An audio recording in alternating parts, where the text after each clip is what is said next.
So we're headed to St. John's. The cool thing about this year going to Florida is it's not in February, whenever they're thinking about spawning and all that kind of stuff. We're going in April. I've been there before. I mean, I've been to Florida in April, and the fishing's just a lot more consistent.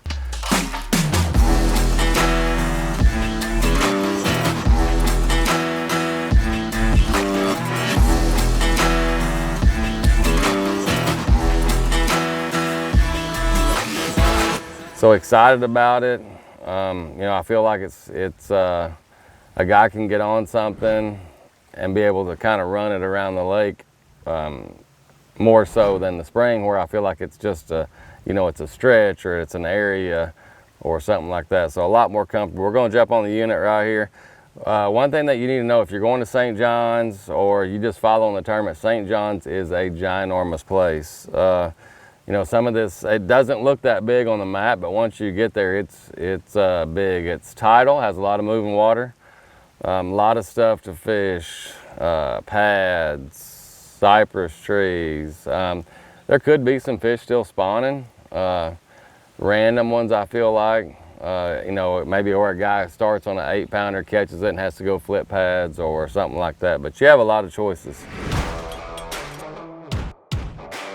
I mean, takeoff is kind of in this area right here. I mean, you can run all the way to Jacksonville. And like I said, this doesn't look that big. It almost just looks like a creek. But I guarantee you zoom in, it's a mile or so wide. Just a lot of area.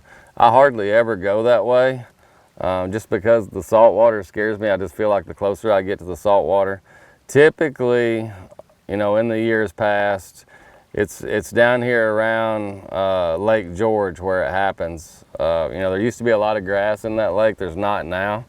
But I mean, even all the way down to Astor, this is probably an hour and a half, maybe even a 2-hour run down there to the southern boundary that we're limited to in the tournament. So these lakes, I mean, it's solid. It's just, there's just no contour. I mean, you can be on the bank all the way 200 yards off the bank and be in 1.5 foot, 2 foot of water. So I feel like a lot of the the river's going to play just because of the pads and just have some cover to be able to fish.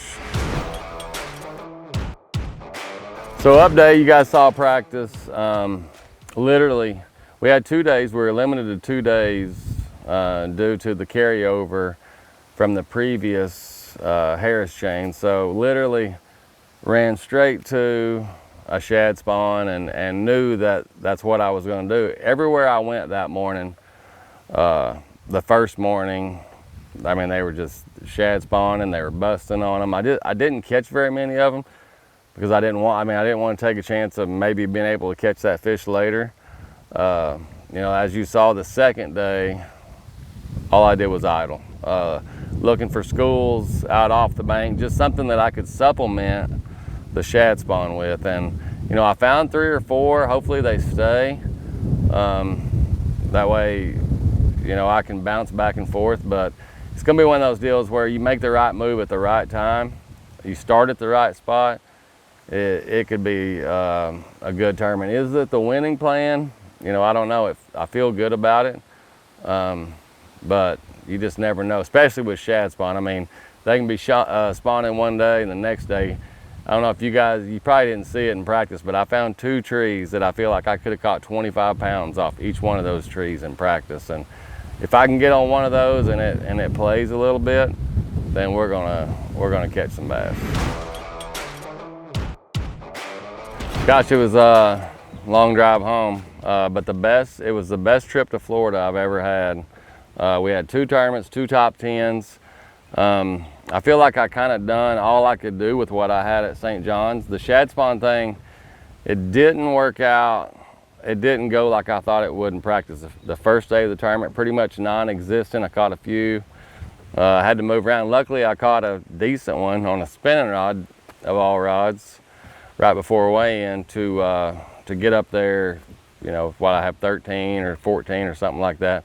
But the second day, it was dumb. I mean, I absolutely caught the heck out of them. The second day, on the spinnerbait, the little finesse, and I don't know how many. I culled probably a 15 or 16 pound stringer. So everything went right the second day. The third day, you know, it got a lot tougher. You guys, hopefully you saw it. I don't know what the footage is, but I only caught one great big one the whole event, and it was on a spook off one of the offshore schools. So all of that idling the second day paid off. Even though I found 4 schools and 3 of them left, I was still able to catch that. I caught some fish out of that one school, and the third day the spook saved me with catching that big one. And then, you know, the last day was just one of those days. Hackney and I talked about it. You had an hour to catch them when you got there. If you didn't catch them in that hour, it was tough to get a bite. And just a good finish. I wasn't around the winning fish. You know, for those guys or for Corey to win sight fishing in April, the entire 4 days, kind of surprises me. So, you know, we'll jump on the unit here and I'll kind of show you everything that I learned in Florida. So I was right. You know, George Play, that's where the winning fish came from. And I think it's just a lake that's so big, with there not being any grass anymore. I mean, there's just not enough space for them all to go at one time. You know, there was a little canal there off of Lake George where he was able to sight fish and win, but a lot of fish, and there always is, a lot of fish was caught on the river channel. I mean, it just looks like an old, you know, nothing. But a lot of these islands and corners and stuff just lined with lily pads. A lot of fish were caught that way. You know, I caught mine shad spawn.